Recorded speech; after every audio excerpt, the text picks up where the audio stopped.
अपना अपना आंख बंद करें, हम सब लोग प्रार्थना करते हैं। प्यारे पिता यीशु मसीह, हम आपको धन्यवाद देते हैं इसलिए कि हम और एक दिन अपने परिवार के साथ इस धरती पे हम लोग जीवित हैं। मेरे पिता, आज बहुत सारे लोग इस दुनिया छोड़ के गए हैं, परिवार छोड़ के गए हैं, कोई हॉस्पिटल में एडमिट हुए पिता बीमारी से, किसी का एक्सीडेंट हुआ है, किसी का कत्ल हुआ है, कोई सुसाइड किए हैं, कुछ परिवार बिखर गया है, परिवार टूट गया है, कोई आज जेल में है, कोई आज फरार है, कोई आज अलग अलग आदतों में है। ये सारा चीज आने से भी तूने हम लोगों को छुटकारा दे करके, उद्धार करके तेरे कदमों में आके तुझे धन्यवाद देने के लिए मौका तूने दिया। हम आपको हृदय से धन्यवाद देते हैं।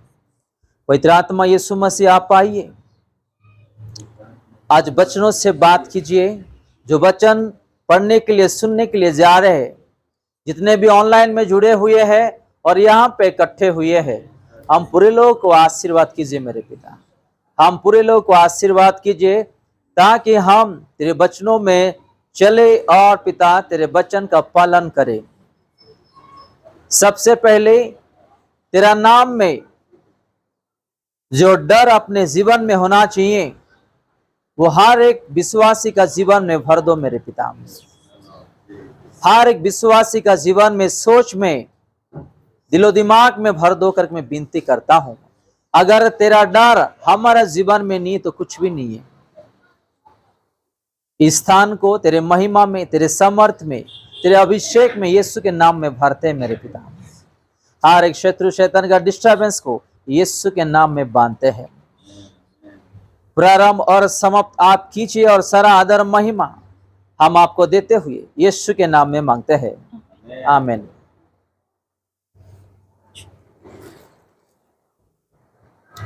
आइए आज हम झूठ के बारे में देखेंगे। क्या झूठ के बारे में आज हम देखेंगे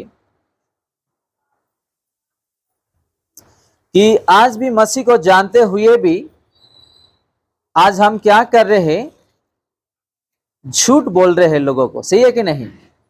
तो एक विश्वासी को झूठ बोलना चाहिए या नहीं, आज वचनों से हम देखेंगे। कितने लोग झूठ बोल रहे हैं?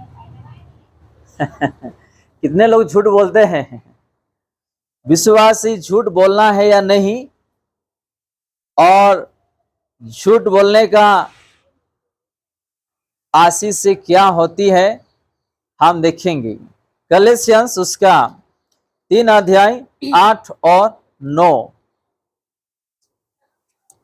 पर अब तुम भी इन सब को अर्थात क्रोध, रोष, बैर भाव, निंदा और मुंह से गालियां बकना, ये सब बातें छोड़ दो।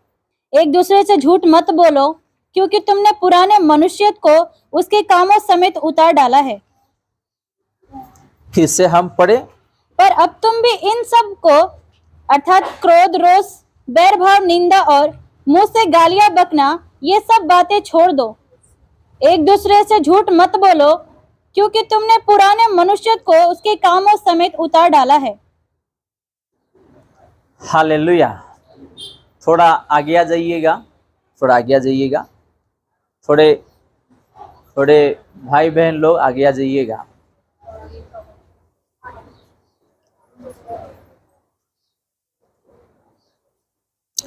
मैं फिर से आप लोगों के लिए मैं रिपीट कर रहा हूं, आप लोग ध्यान दीजिएगा। लिखा है वचन में, पर अब तुम भी इन सब को अर्थात क्रोध, रोष, बैरभाव, निंदा और मुंह से गालियां बकना से या सब बातों छोड़ देना है। पहले हम देख रहे हैं यहां पे क्रोध, रोष और बैरभाव और निंदा, ये सारा चीज अपना मुंह से जो हम गालियां वगैरह देखते रहते हैं, बकना लिखा है, ये सारा चीज को क्या करना है, अपने को छोड़ना है।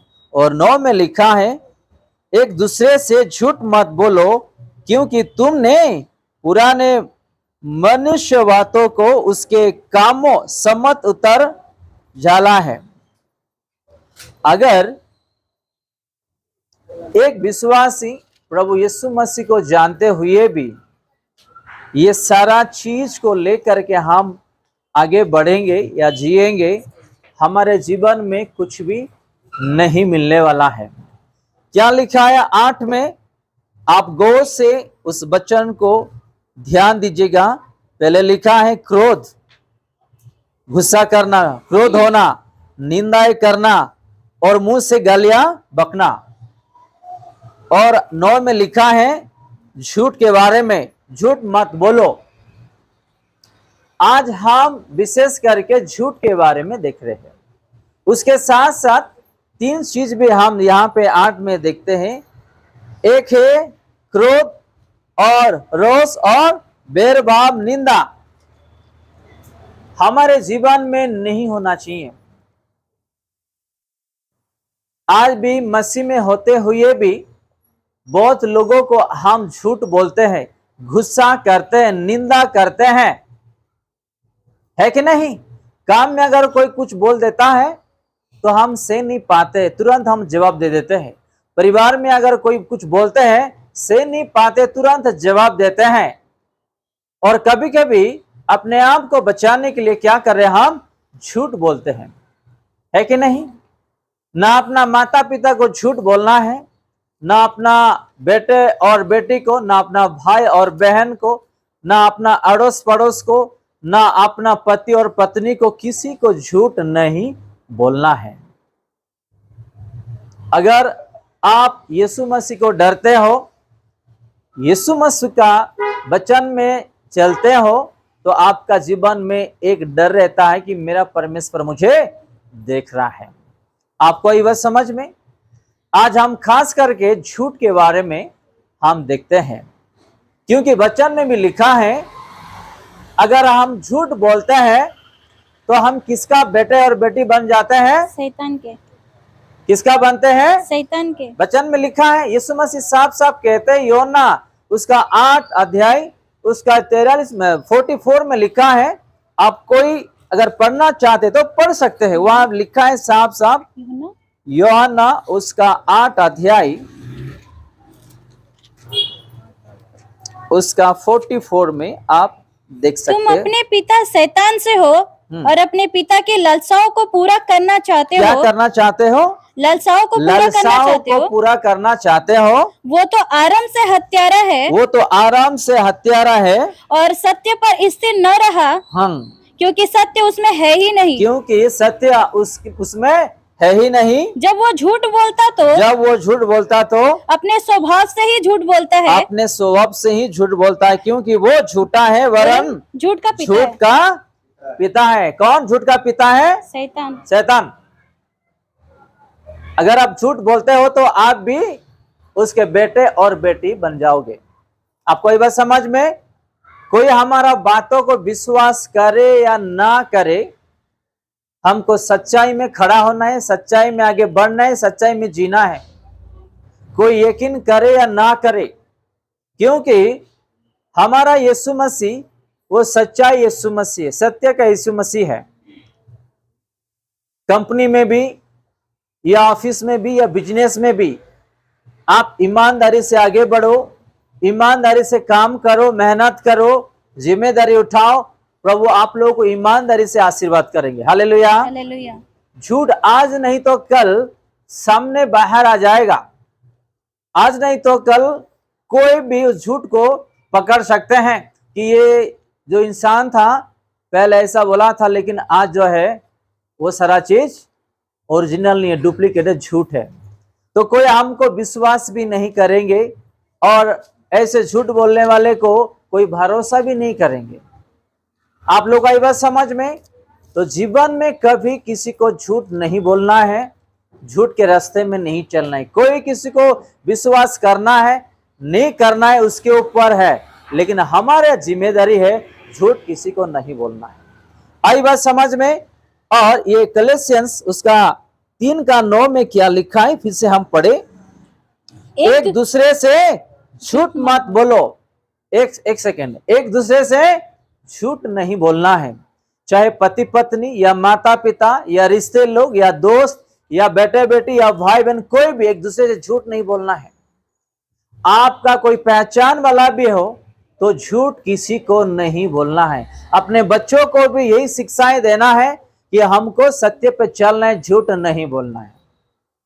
आमीन। आप लोग को ये बात समझ में, आपके बच्चों को, आपका माता पिता को, आपका भाई बहन को, आपका पति और पत्नी को सच्चाई सिखाना, सच्चाई में लेकर के जाना हमारा फर्ज बनता है, जिम्मेदारी बनता है। अगर हम सच्चाई उन लोगों को नहीं बताएंगे तो ऐसे झूठ बोलते बोलते कल वो डाकू बन सकता है, चोर बन सकता है, हत्यारा बन सकता है, झूठा कमाई कर सकता है, हर चीज मुंह में झूठ ही बोल सकता है। एग्जाम्पल दे रहा हूं मैं, आप लोग वचन में गौर कीजिएगा, वचन को ध्यान दीजिएगा, इधर उधर ध्यान मत दो, इधर उधर देखो मत। हमको प्रभु बहुत मुश्किल से ये दिन दिया है। हम जब प्रभु के पास आते हैं तो हमारा ध्यान प्रभु में होना चाहिए। कहाँ? प्रभु में होना चाहिए। हमारा सोच उसका वचन में होना चाहिए, हमारा मन उसका वचन में होना चाहिए। हम किसी का शकल देखने के लिए या किसी को ऐसा देखने के लिए, अलग चीजों के लिए नहीं आया, हम आशीर्वाद के लिए आए, अपने परमेश्वर से मिलने के लिए आए। हालेलुया।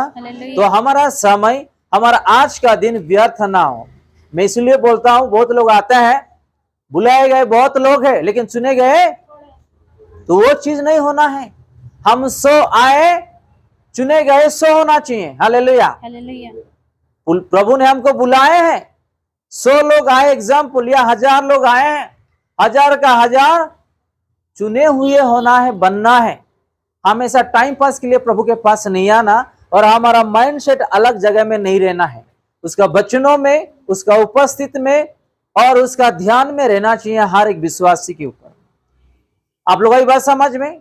कुछ कुछ कलीसिया में ऐसा होता है, या हमारे कलीसिया में भी ऐसे होते हैं, यहाँ पे पास्टर जी वचन बोलते रहते हैं, उसका माइंड अलग जगह में रहता है, वो किसी और को देखते रहता है, मोबाइल में बिजी रहता है, कुछ कुछ करते रहता है। ऐसा है तो 0 आशीर्वाद मिलेगा।